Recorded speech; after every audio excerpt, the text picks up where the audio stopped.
본격 밀리터리 팟캐스트 밀떡 시작합니다. 반갑습니다. 고현준입니다. 안녕하세요. 국방정론 박찬준입니다. 안녕하세요. 놀러온 정명섭 작가입니다. 네. 자, 오늘 저희가 나눠볼 이야기 일단 얼핏 보기만 해도 머리가 지끈지끈합니다. 그러니까 이게 뭐예요 이게 대체? 국가전략기술 전략 로드맵. 일단 뭐 저는 한 번도 실물로 본 적이 없는 네. 어떤 이야기인데 이게 얼마 전 정부에서 이 내용을 발표한 게 있어요? 네, 발표를 했습니다. 크게 이제 두 개로 나눠가지고 예. 발표가 된 것 같고 좀 정리를 해보니까 뭐 세세한 거는 한 5가지 그런 구분으로 나눠서 대한민국이 전략적으로 앞으로 기술을 확보를 하거나 아니면 확보돼 있어서 이것을 여러 다방면 민간이랄지 혹은 군사 분야랄지 활용할 수 있다라는 어떤 로드맵을 제시한 그런 기술에 보도가 대해서. 났어요. 기술에 대해서. 이건 뭐 굉장히 고도의 과학이겠군요. 예, 그래서 좀 유심 있게 살펴봤거든요. 그동안에는 각 개별적으로 정부 과제를 발표하거나 내지는 방위 산업체한테 이렇게 제시하는 경우가 있어요. 그런 것들은 이제 관심이 있으니까 주로 봐왔고 그런 거에 중에서 이슈가 있어가지고 한번 뭐 밀떡에도 소개를 간간히 해드렸습니다만은 이렇게 전체적인 로드맵을 발표하는 걸 보니까 제 생각에는 이런 생각이 들어요. 기본적으로 기반 기술에 대한 체계 개발은 거의 이 분야에 대해서는 끝났구나 이제 라는 생각이 바로 들었고 그렇다면은 그 기반 기술을 가지고 조합을 해서 무엇을 어떻게 만들 것이냐. 네, 민간에 어떻게 적용하고 또 국방 부분에 어떻게 적용할 것이냐는 거를 그리고 있구나. 그 단계까지 왔구나. 우리 정 작가님은 뭐 저도 그렇습니다. 네네. 문과잖아요. 맞습니다. 네. 지금 여기 적혀 있는 내용들 대충 이해되십니까? 전혀 이해가 안 되고요. 근데 지금 개념은 이해가 되는 게 그 콘텐츠 하는 쪽에서 원소스 멀티유즈라고 해서 소설을 원작으로 웹소설을 웹툰을 만들고 그걸 다시 영화나 드라마로 만들고 그걸 다시 뮤지컬이나 만화로 이렇게 바꾸는 방식으로 해외 수출하는 식으로 좋은 콘텐츠를 하나 만들어서 이걸로 다방면으로 써먹겠다 하는데 비슷한 게 기반 기술을 가지고 이게 민간과 군에 서로 영향을 미치면서 전파시키겠다라는 걸로 저는 이해했습니다. 그러니까 결국은 무기를 만들기 위해서 연구하다가 어떤 기술을 개발했는데 그게 뭐 가전제품으로 쓰이기도 하고 그죠. 우리 뭐 전자레인지 같은 거 그런 식으로 맞습니다. 얘기한 바가 있었잖아요. 그러니까 이런 것들이 예전에는 뭐 우연찮게 연결이 됐다면 이번에는 아예 국가 차원에서 전략적인 로드맵을 제시했다. 이게 예전에도 이런 일이 있었어요? 부분 있었는데 점점 국가가 발전하고 세계 인류 국가 수준으로 가면서 대한민국에서 자원도 없고 뭐 아무것도 없잖아요. 그죠. 우리는 오로지 믿을 수 있는 건 사람, 우리의 그 두뇌를 기반으로 한 기술, 고도의 기술 이걸로 이제 승부를 걸어야 되는 국가잖아요. 그렇기 때문에 이런 뭐 국가 전략 로드맵이라는 것들을 앞으로도 부분 발표하지 않을까 이런 생각이 들고 이걸 또 알기 쉽게 그렇게 나눠놨더라고요. 필수 기술이 되는 그런 3가지 그리고 거대 과학이라는 표현을 썼어요. 이게 어떤 의미에서 이런 표현을 했는가를 좀 곰곰하게 저 나름대로 생각을 해봤는데 좀 수긍 가는 부분이 고개가 좀 끄덕거려지는 거예요. 그래서 자, 크게 5가지로 나눠놨다는 거잖아요. 네네네. 하나하나 좀 살펴보죠. 지금 말씀하시는 거대 과학 분야 주요 임무가 있고 국가 전략기술 임무 중심 전략 로드맵에 필수 기반 분야가 있어요. 뭐부터 살펴봐야 돼요? 사실 필수 기반 분야는 그동안에 세세하게 좀 얘기를 드렸던 부분일 것 같아요. 이게 우리가 지금 방송이 이제 밀리터리 방송이기 때문에 그와 관련된다면 차세대 통신에서 많이 얘기를 했었죠. 그리고 로봇 제조 이것도 사실 IT 기반의 군을 육성한다고 했을 때 그렇지. 많은 부분 또는 간간히 말씀을 드렸던 부분이고 아이언맨 아닙니까? 아이언맨. 맞습니다. 사이버 보안도 이 부분은 이제 보안 측면에서 이야기 드릴 건데 사이버 사령부랄까 뭐 이런 걸 이야기할 때 한번 이야기 드릴 수 있는 어떻게 보면 진짜 필수 기반 기술이 되는 것들을 전략 기술들을 그렇게 나열한 거고 가장 관심이 가는 건 바로 거대 과학 분야의 2가지 큰 기술이에요. 하나는 차세대 원자력이고 또 하나는 우주 항공 해양인데 사실 우주 항공 해양 쪽에 밀리터리 쪽은 제가 말씀드린 적이 있고 올 초에도 한번 우리 밀떡에서 다뤄봤어요. 우주 분야를 이야기 드렸잖아요. 그래서 이번에는 너무도 중요한 차세대 원자력 쪽의 이야기를 한번 해볼까 하는 생각입니다. 자, 국가 전략기술 전략 로드맵 필수 과학 분야하고 거대 과학 분야 이렇게 나누어서 볼 수가 있을 텐데 오늘은 그중에서도 거대 과학 분야의 차세대 원자력 음. 요 얘기를 좀 중점적으로 한번 해봤으면 좋겠는데요. 그냥 원자력은 알겠는데 네. 차세대 원자력은 뭐예요? 뭔가 다른가요? 4세대 원자력이라고도 하죠. 그 4세대요. 세대 구분할 때 벌써 네 4세대까지 번째 세대. 갔는데 네. 특히 우리 같은 국가에서는 정말 필수적으로 필요로 하는 그런 기술의 하나죠. 원자력 좀 더 다가가기 쉽게 얘기하면 우리는 동력 기반의 어떤 원자로가 필요하잖아요. 예. 그리고 그 원자로가 기존의 가압 경수로형이면 찌꺼기 그렇죠. 그렇죠. 이제 그런 핵폐기물. 핵 폐기물에 대한 문제가 우리는 온전히 핵 폐기물을 뭐 어떻게 할 수도 없고 그냥 다 폐기물이 나오는 족족 저장만 할 수밖에 없잖아요. 쌓아두는 거죠.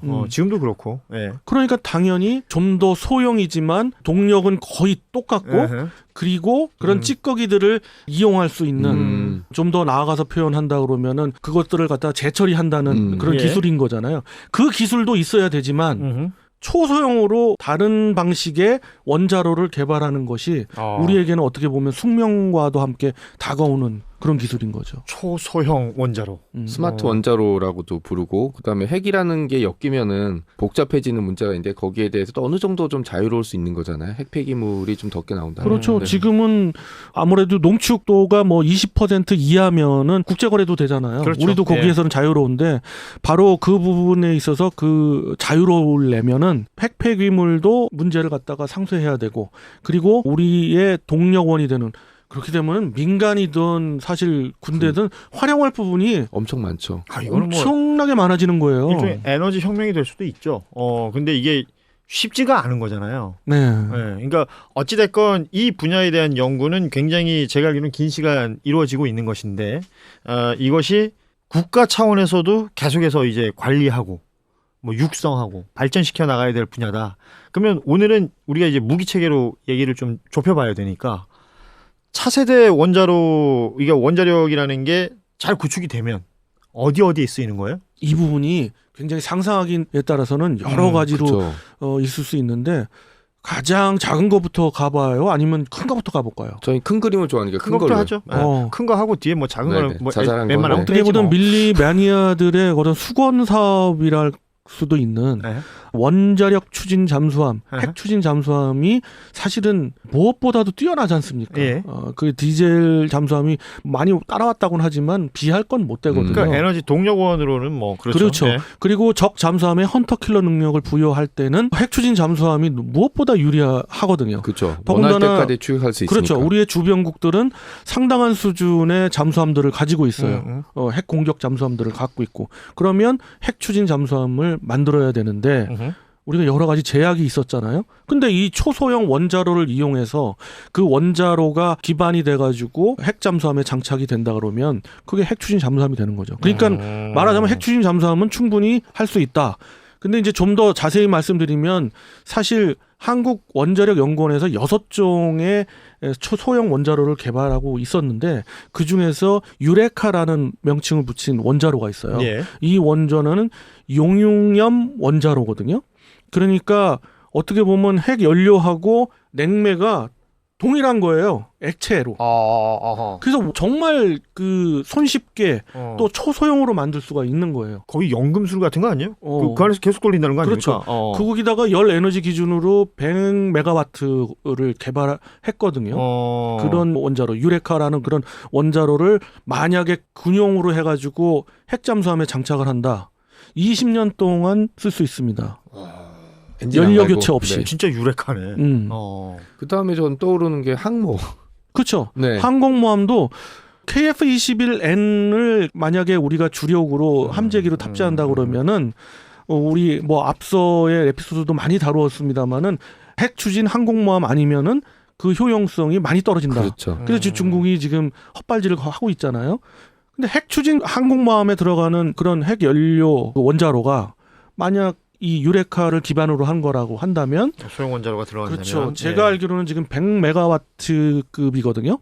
그러면 프랑스에 지금 차세대 항공모함 개발하고 있는 팡급, 예, 그게 지금 원자로가 제가 알기로 K22라는 원자로가 들어가는데 우리처럼 뭐 차세대 원자로는 아니에요. 그들은 이제 가압 경수로용 쓸 수 있으니까 그 원자로인데 한 기당 200메가와트 짜리거든요. 어. 200이 조금 넘을 거예요. 220메가와트 정도 되는데 어허. 그거 2기가 들어가요. 440이네요. 예, 그 정도면 7만 톤급 핵 추진 항공모함에서를 운영할 수 있다는 얘기거든요. 그럼 만약에 유레카라는 거를 개발해서 그냥 적용한다 그래도 그거 4개 늘어가면 그러네. 400메가와트 되잖아요.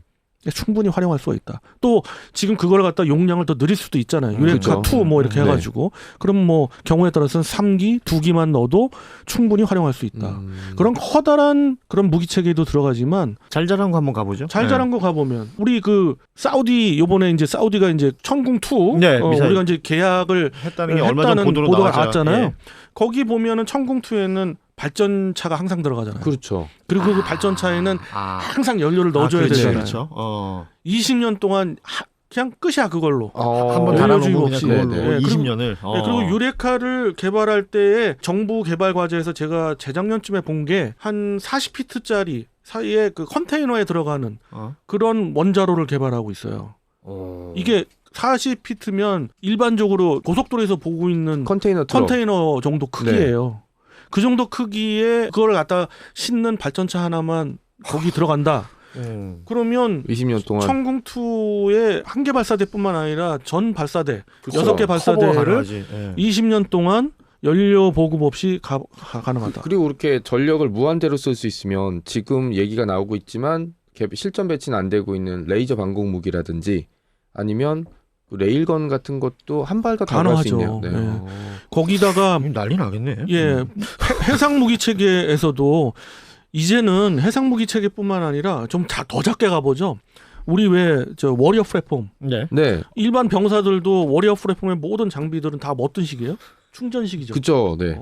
그러니까 이거 진짜 아까 아이언맨처럼 얘네 여기 아크 원자로네. 뭐 이런 것처럼 뭐 이렇게 아마 그렇게 막 디자인적으로 여기는 안 나올 것 같은데 네, 네. 뭐 어디 뒤에서 장착할 수 있겠죠. 있을 거 네. 아니에요. 가능하죠. 약간 배낭 형태로 낼 수도 있을 어. 테고 계속 소형화를 연구하다 보면 가능한 거죠. 이런 게 가능해진다는 거 아니야.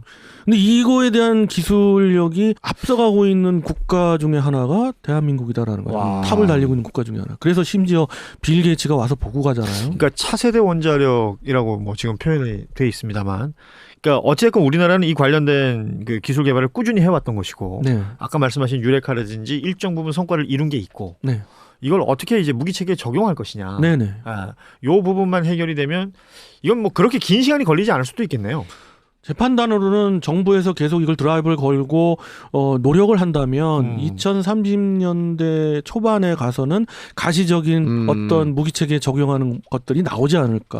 야, 지금 그러면 지금 초등학교 고학년이나 네. 중학생쯤 되는 친구들이 군대 갈 때쯤 되면 아크 원자로를 만날 수 있다. 네. 이것도 상상을 해봐요. 그 중고도는 모르겠습니다만 고고도 같은 경우에 상당히 필요할 텐데 고고도 드론 같은 경우 드론이 사실 지금 무인화니까 이론적으로는 항상 떠 있어야 되잖아요. 그렇지만 그러니까 오래 떠 있어야 되는 거잖아요. 네, 연료 때문에 그렇게 할 수 없잖아요. 그러니까요. 예. 그런데 이게 만약에 항공용의 원자로가 개발돼서 거기 장착이 된다 소형으로 그러니까 이게 드론의 최대 단점이 배터리거든. 그렇잖아요. 직접 운영해 보셨으니까. 제가 샀던 배터리 그 드론은 최대 12분 날릴 수 있어요. 그래갖고 얘가 날아갔다 야 이거 빨리 와 배터리 다 되면 어디선가 떨어져 버리니까. 그죠. 그러니까 이 부분이 뭐 워낙 제 거는 이제 옛날 거니까 그렇습니다만 발전했다고 하더라도 군사용으로 쓰기에는 뭐 한두 시간 하루 이틀 가지고는 안 될 거 아니에요. 그렇습니다. 그래서 소형화돼 가지고 20년이 아니라 좀 떨어져서 한 5, 6년이라 하더라도 계속 떠 있는 5, 6년 동안 계속 떠 있는 드론이라고 생각해 봐요. 그러니까 그 정도면 다른 탐지 장비들이 해야 될 역할까지 다 할 수 있는 거 아니에요? 그죠. 뭐 탐지뿐만 아니라 사실은 공격력 들어도 가능한 거 아닙니까? 그 지상, 해상, 공중 할 것 없이 이제 모든 무기 체계 에너지원이 해결이 된다. 네, 에너지원은 열 에너지에서 아하. 전기 에너지로 가는 거는 지금의 추세인데 네. 그렇죠. 그 막대한 전기 에너지로 가는 것들을 원 에너지원인 지금 현재 지상에서 구현할 수 있는 가장 막강한 동력원인 핵으로 한다 그러면 그러니까 결국은 에너지원 하나가 바뀜으로써 무기의 활용도 자체가 완전히 달라지는 거기 때문에. 그래서 저는 이걸 딱 이제 그 국가 로드맵 전략 로드맵을 봤을 때 이 5가지로 나눠서 봤을 때도 가장 정말 희망하면서도 정말 굉장히 쾌재를 부르고 만세를 부렸던 것 중에 하나가 예. 바로 이거였고, 이거는 제가 앞서 서두에서 말씀드렸다시피 기반 기술은 됐기 때문에 이걸 발표하지 국가가 그죠. 공식적으로 그렇죠. 예. 그렇지 않고서는 발표하기가 어렵거든요. 그렇다는 얘기는 세세한 기반 기술은 됐다. 응용 기술만 남았다라는 거.